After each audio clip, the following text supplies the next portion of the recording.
UP board कक्षा 12 के छात्रों के लिए पवन दूतिका अयोध्या सिंह उपाध्याय हरिऔध के पद्यांश की संदर्भ व्याख्या। पहला पद्यांश है। बैठी खिन्नायक दिवस वे गेह में थीं अकेली, आके आंसू द्रग युगल में थे धरा को भिगोते। आई धीरे इस सदन में पुष्प सदगंध को ले, प्रातः वाली सुपवन इसी काल वातयनों से। संतापों को विपुल बढ़ता देख के दुखिता हो, धीरे बोली सदुख से श्रीमती राधिका यूं। प्यारी प्रातः पवन इतना क्यों मुझे है सताती, क्या तू भी है कलुषित हुई काल की क्रूरता से। अब संदर्भ देखते हैं। प्रस्तुत पद्यांश हमारी पाठ्यपुस्तक हिंदी में संकलित अयोध्या सिंह उपाध्याय हरिऔध द्वारा रचित पवन दूतिका शीर्षक कविता से लिया गया है। अब प्रसंग देखते हैं। प्रस्तुत पद्यांश में राधा द्वारा प्रातःकालीन पवन को फटकार लगाने का वर्णन किया गया है। राधा को लगता है कि प्रातः की सुगंधित वायु उसके दुख को और अधिक बढ़ा रही है। अब व्याख्या करते हैं। कवि कहता है कि एक दिन जब राधा उदास खिन्न मन के साथ घर में अकेली बैठी हुई थीं और उनकी दोनों आँखों से आंसू बहकर जमीन पर गिर रहे थे, तभी प्रातःकालीन सुगंधित पवन रोशनदानों से होकर घर के अंदर प्रवेश करती है। इससे राधा का दुख और अधिक बढ़ गया और वह दुखी होकर पवन को फटकार लगाते हुए बोली कि हे प्रातःकालीन पवन, तू मुझे और क्यों सता रही है? क्या तू भी समय की कठोरता से दूषित हो गई है? क्या तुझ पर भी समय की क्रूरता का प्रभाव पड़ गया है? कहने का अभिप्राय यह है कि दुखी राधा को सुगंधित पवन का झोंका और भी दुखी कर रहा है। इसे वह पवन की क्रूरता मान रही हैं और पवन से पूछ रही हैं कि आखिर वह क्रूर क्यों हो गई है। दूसरा पद्यांश देखते हैं। मेरे प्यारे नव जलद से कंज से नेत्र वाले, जाके आए ना बंधुबन से और न भेजा संदेशा। मैं रो रो के प्रिय विरह से बावली हो रही हूँ, जाके मेरी सब दुख कथा श्याम को तू सुना दे। ज्यों ही मेरा भवन तज तू अल्प आगे बढ़ेगी, शोभा वाली सुखद कितनी मंज कुंजे मिलेंगी। प्यारी छाया मृदुल स्वर से मोह लेंगी तुझे वे, तो भी मेरा दुख लख वहाँ जा ना विश्राम लेना। अब इसका संदर्भ पूर्वत ही रहेगा और प्रसंग देखते हैं। प्रस्तुत पद्यांश में राधा के द्वारा पवन को दूतिका मानकर कृष्ण के लिए संदेश भेजा जा रहा है। वे पवन से मार्ग में पड़ने वाली सुषमा का वर्णन करते हुए उसे उससे प्रभावित न होने के लिए कहती हैं। अब व्याख्या देखते हैं।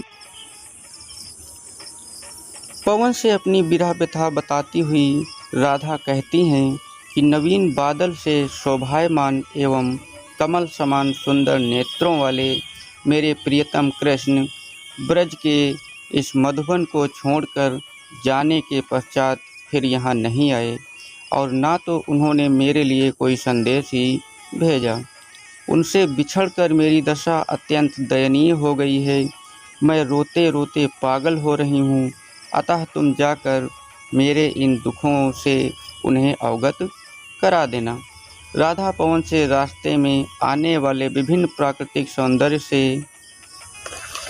सचेत रहने के लिए कहते हुए आगे कहती हैं कि मेरे घर से कुछ ही दूर जाने के बाद तुम्हें अत्यंत मनोहारी और सुख प्रदान करने वाली कुंजें मिलेंगी।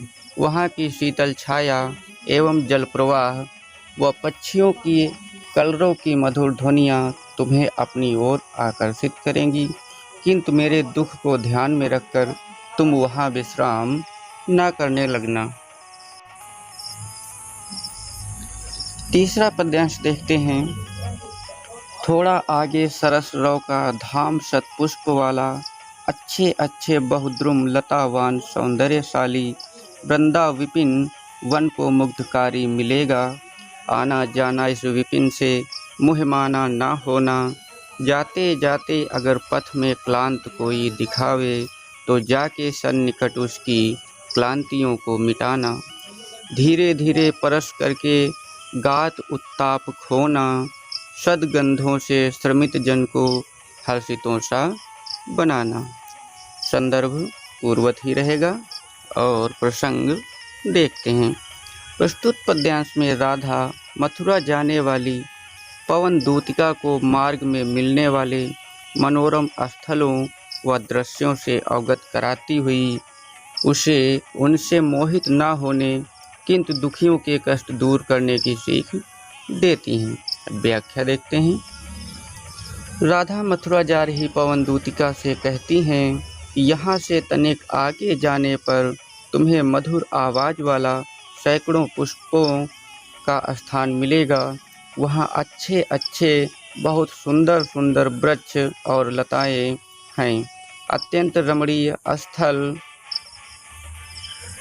सैकड़ों पुष्प और लताएं तुम्हें अपनी ओर आकर्षित करेंगी, किंतु आने जाने के क्रम में तुम उस वन से मोहित होकर वहाँ मत रुक जाना। राधा पवन दूतिका से कहती हैं कि मार्ग में तुम्हें कोई थका हारा व्यक्ति मिल जाए तो तुम उसके पास चली जाना। फिर धीरे धीरे उसके शरीर का स्पर्श करके उसके दुख संताप को मिटा देना। साथ ही उसके चारों ओर अपनी सुगंध बिखेर कर उस थके व्यक्ति को प्रफुल्लित कर देना।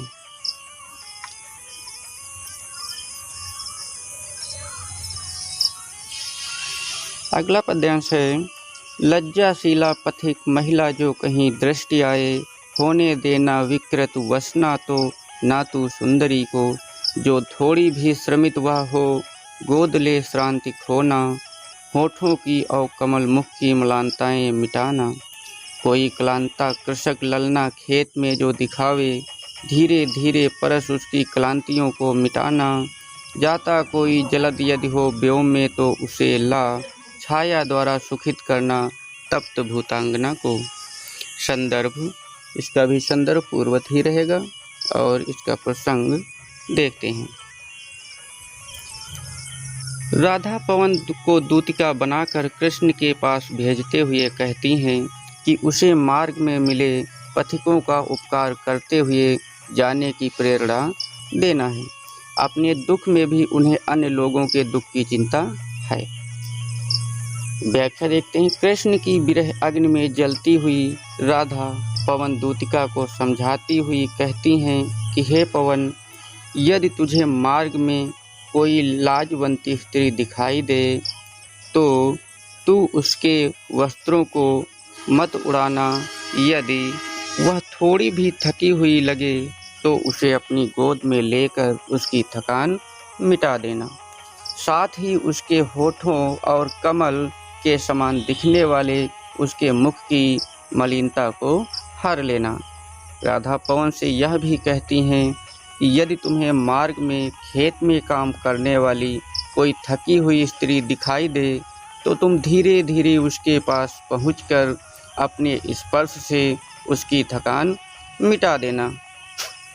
साथ ही आकाश में बादल के दिखाई देने पर उसे पास लाकर उसकी छाया के द्वारा उस थकी हुई स्त्री को शीतलता प्रदान करना और उसे आराम पहुंचाना।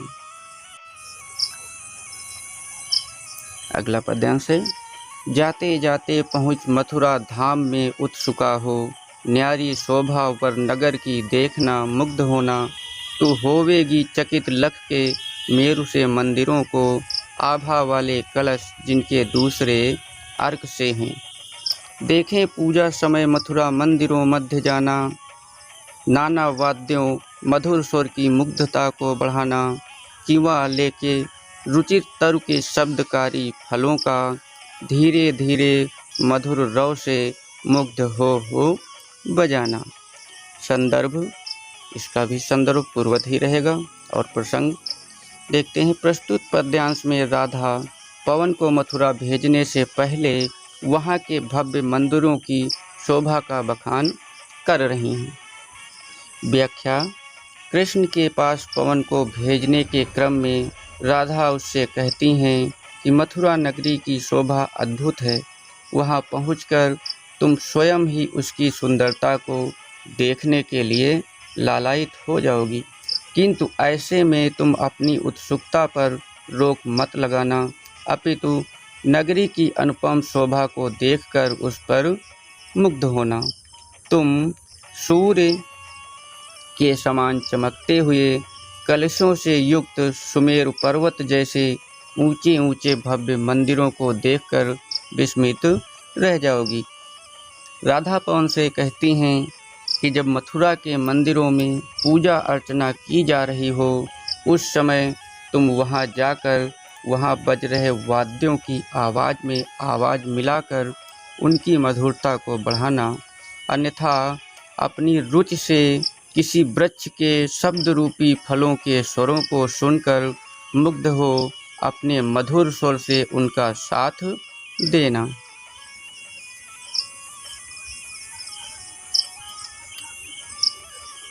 अगला पद्यांश देखते हैं 6 नंबर।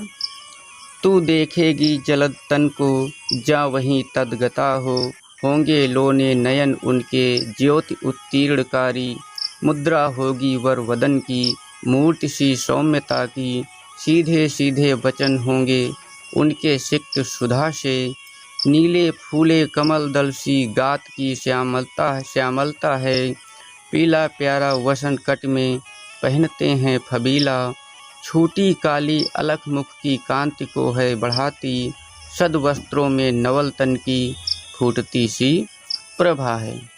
संदर्भ पूर्वत ही रहेगा। और प्रसंग देखते हैं। प्रस्तुत पद्यांश में पवन को दूतिका के रूप में मथुरा भेजने के क्रम में राधा उसे श्री कृष्ण की पहचान बताती हैं। व्याख्या। राधा पवन से कहती हैं कि मथुरा जाने पर तुम बादलों जैसे श्याम वर्ण वाले कृष्ण को उन्हीं में तल्लीन होकर देखोगी। उनकी सुंदर आँखों से प्रकाश निकल रहा होगा। उनके सुंदर सौम्य मुख को देखकर ऐसा प्रतीत होगा जैसे वह कोई मनोहर सौम्य मूर्ति हो। तुम्हें उनके बोले हुए शब्द अमृत से सींचे हुए प्रतीत होंगे। हे दूतिका, उनका शरीर नीले खिले हुए कमल के समूह के सदृश सांवला और मनोरम है। वे कमर पर पीतांबर अर्थात पीला वस्त्र पहनते हैं जो अति शोभायमान लगता है। उनके बालों से लटकी एक लट उनके मुख की शोभा और बढ़ा देती है। सुंदर वस्त्र धारण किए हुए कृष्ण के सौम्य शरीर से प्रकाश की किरणें से निकलती रहती हैं। अब ये पार्ट 1 था जिसमें 6 पद्यांश की व्याख्या आपने सुनी। और